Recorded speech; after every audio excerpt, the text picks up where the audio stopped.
Welcome to NCCI's Insights Video Edition. Thanks for watching this episode of NCCI's Insights Video Edition. I'm Sheila Fordson. Produced by NCCI's economics team, the quarterly economics briefing examines the current state of the economy and implications for workers' compensation insurance.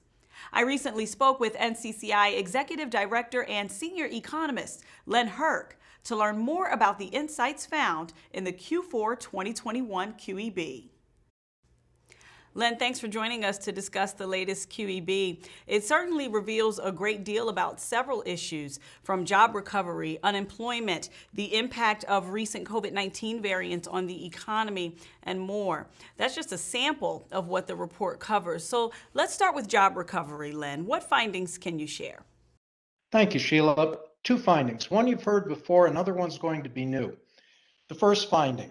A continuing theme is a steady pace of job recovery and economic recovery. That itself is a major finding. Now, the national employment gap, that's the shortfall or gap of current employment compared to pre-pandemic employment, declined in every month of 2021.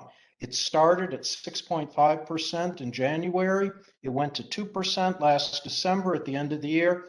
And in the most recent jobs report, the one that just came out very recently, it went below 2% for January. Now, what's remarkable about this, and I'll say it again, is that this is despite a barrage of events that may have been expected to cause bumps, either positive or negative. For example, the rollout of new COVID vaccines in the spring, the Delta surge in late summer, labor shortages and supply disruptions throughout the year, and finally, the much bigger Omicron surge in January. So that's the first thing. Here's the second finding, and this is new. Evidence is now really starting to suggest that the U.S. economy is either at or near full employment. An unemployment rate in December was 3.9%. It ticked up just a bit to 4% in the most recent January jobs report. Now, unemployment below 4% historically indicates an economy at or near full employment. And if we're at full employment, as it appears, then that means the new normal is here. Let me back up for just a moment and consider what this means. January's employment gap, that below 2%, corresponds to 2 million fewer jobs than before the pandemic. So if this is full employment and the new normal is here, then the post-pandemic new normal is starting with fewer jobs than the pre-pandemic old normal. Now, why is this? It's basically because people have left the labor market. We now have about 2 million fewer people, actually somewhat more than that, participating in the labor force than before the pandemic began. More than anything, this requires a change in perception. Before, we talked a lot about missing jobs, but jobs that people aren't looking for aren't missing in the same sense. We're just in a different place now. And now let's touch on the COVID-19 pandemic if we can. Over the summer, we experienced the Delta variant surge, and more recently, Omicron surfaced. Any economic impact as a result of these variants? Perhaps surprisingly, not so much. In fact, we had 3 big COVID surges in the past year. We started with a surge that peaked in winter 1 year ago in December and January. This was just before vaccines went into distribution. That year ago surge dented, but did not derail employment recovery. In fact, most of its effects were limited to the leisure and hospitality sector. Move forward to the summer. We had the Delta surge last summer. Following the data revisions in the January jobs report, it appears that the Delta surge had in fact little or no discernible impact on the rate of job growth, even during its peak in August and September. Now, from what we know so far in the January jobs report, the same is true with the much bigger Omicron surge going on now. Now, by the way, everything I've said is consistent with a much broader observation, and that's the following. U.S. economic activity has become progressively less sensitive to fluctuations in infection rates during successive waves of the coronavirus since the pandemic began. That's a phenomenon we've referred to as delinking in the QEB. What delinking means is that although the COVID pandemic and the COVID recession started together, increasingly over time, they're following two separate and independent paths. Increasingly, the continuing story of the COVID pandemic and post-COVID economics are two separate stories.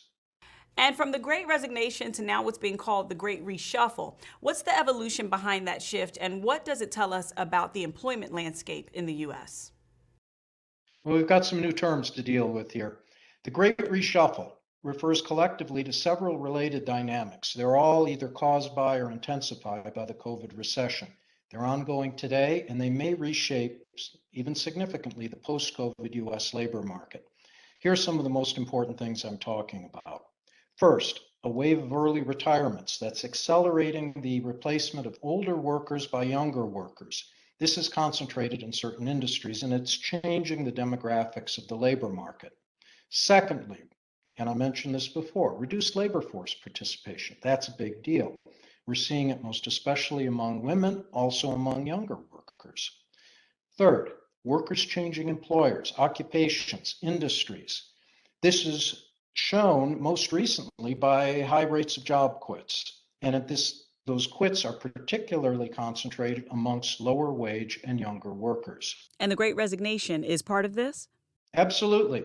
Here's where we are. Today's Great Resignation, that is, workers in large numbers voluntarily leaving their jobs, is really the leading edge of the Great Reshuffle. The Great Resignation is the start of the story. Where these workers end up, be it in new occupations in different industries or with new employers in their old occupations and industries, that will tell us how the story ends. And here's the big question.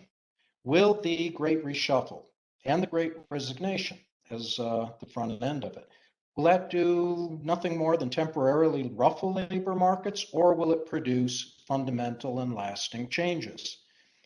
In my opinion, the Great Reshuffle is probably the biggest economic story for 2022.